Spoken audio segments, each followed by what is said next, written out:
everyone. It's been a kind of a strange Sunday. Mother's Day here in the UK and some other countries, I believe, and didn't get to hug my mum today. Did see her, which was a blessing at a distance. Strange too, didn't gather to worship in our normal way, watched Holy Mass live streaming, and that felt very beautiful. Felt profoundly connected to all those people all over the world doing the same thing. But it's been a difficult week. You know, every day this week we've been getting news of all sorts of things, including school closures.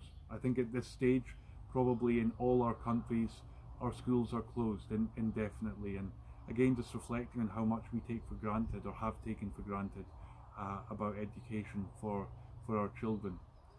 So our usual position is when schools aren't operating, we don't provide meals, because our work is about one meal every day in the place of education. But we're looking at that. Our teams are looking at the needs and what might be appropriate and possible in terms of maybe some kind of emergency feeding projects in the community, and already some ideas on that, and we'll keep you posted as we go along and as those ideas develop. It's also been a surprise here today because the sun came out in Scotland for the first time, it feels like, in many weeks, and suddenly spring feels like it's here.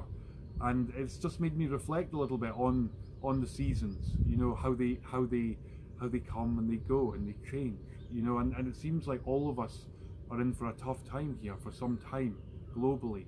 You know, there's going to be a long winter ahead of us, but there will be another season. Things always get better. You know, kids will be back in school one day, and as always, they will need fed. This mission of ours goes on.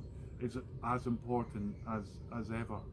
And I was thinking too a little bit today on Mother's Day about Mary, the mother of Jesus. We have a statue here in our garden that we took back from Medjugorje many years ago, and just from the beginning, you know, she inspired this work. We do this work in her name, and regardless of the season, good times, bad times, she's looking after us too.